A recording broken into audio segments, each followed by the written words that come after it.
नमस्कार दोस्तों। आइए हम शुरू करते हैं आज की कहानी का शीर्षक है वो आखिरी खत। कहानी की शुरुआत एक छोटे से गांव से होती है जहां के लोग सरल, ईमानदार और प्रेम में विश्वास रखने वाले हैं। इसी गांव में रहते हैं राधा और मोहन, जो बचपन से ही एक दूसरे के बेहद करीब रहे हैं। दोनों का बचपन साथ बीता और समय के साथ साथ उनके बीच का स्नेह भी प्रेम में बदल गया। यह कहानी उसी प्रेम की है जो वक्त की मार और सामाजिक बंदिशों के बावजूद भी पनपता रहा। राधा और मोहन का प्रेम गांव में हर किसी को पता था। दोनों का साथ खेलना, बातें करना और एक दूसरे की हर छोटी बड़ी ज़रूरत का ख्याल रखना गांव वालों की नज़रों से कभी छुपा नहीं रहा। लेकिन इस प्रेम में सबसे बड़ी बाधा थी राधा के पिता, जो एक सख्त और परंपरागत विचारों वाले व्यक्ति थे। उन्हें यह मंजूर नहीं था कि उनकी बेटी किसी ऐसे लड़के से प्रेम करे जो समाज में उनकी प्रतिष्ठा को ठेस पहुंचा सके। मोहन एक गरीब किसान का बेटा था जो दिन रात मेहनत करके अपने परिवार का पेट पालता था, लेकिन उसके पास था एक सच्चा दिल और राधा के प्रति असीम प्रेम।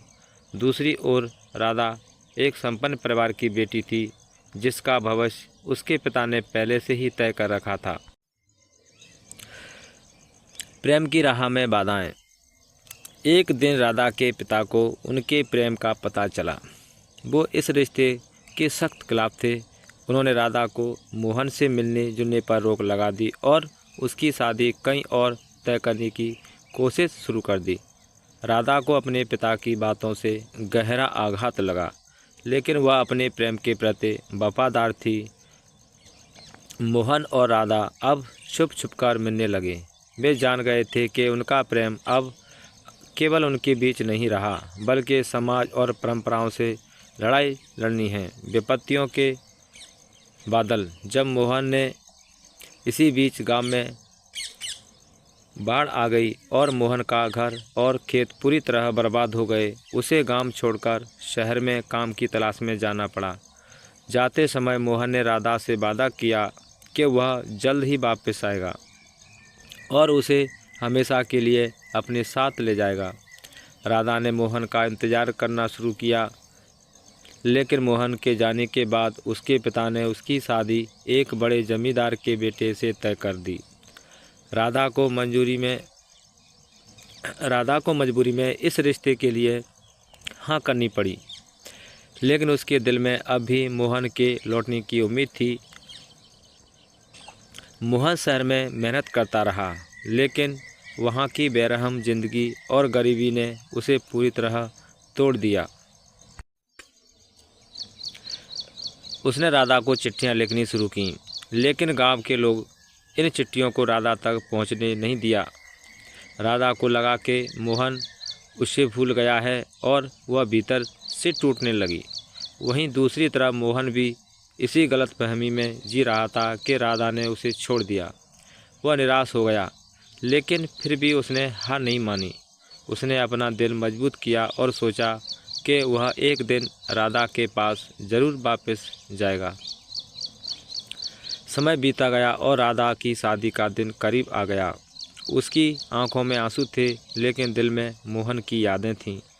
तभी अचानक उसे एक पुराना खत मिला जो मोहन ने उसे लिखा था। उसमें लिखा था, राधा, मैं तुमसे बहुत दूर हूँ, लेकिन तुम्हारा प्यार मुझे हर दिन यहाँ जीने की हिम्मत देता है। मैं जल्द ही वापस आऊँगा और हम हमेशा के लिए एक होंगे। बस तुम मेरा इंतज़ार करना। तुम्हारा मोहन। राधा का दिल यह खत पढ़कर टूट गया। उसे समझ आ गया कि मोहन ने उसे कभी नहीं छोड़ा। शादी के दिन राधा ने अपने परिवार और होने वाले ससुराल वालों को सच्चाई बता दी। उसने साफ साफ कह दिया कि वह मोहन के अलावा किसी और से शादी नहीं कर सकती। राधा के पिता गुस्से से लाल हो गए, लेकिन राधा ने अपनी जिद पर कायम रखते हुए मोहन के प्रति अपने सच्चे प्रेम का इजहार किया। उसी दिन मोहन गांव वापस आया।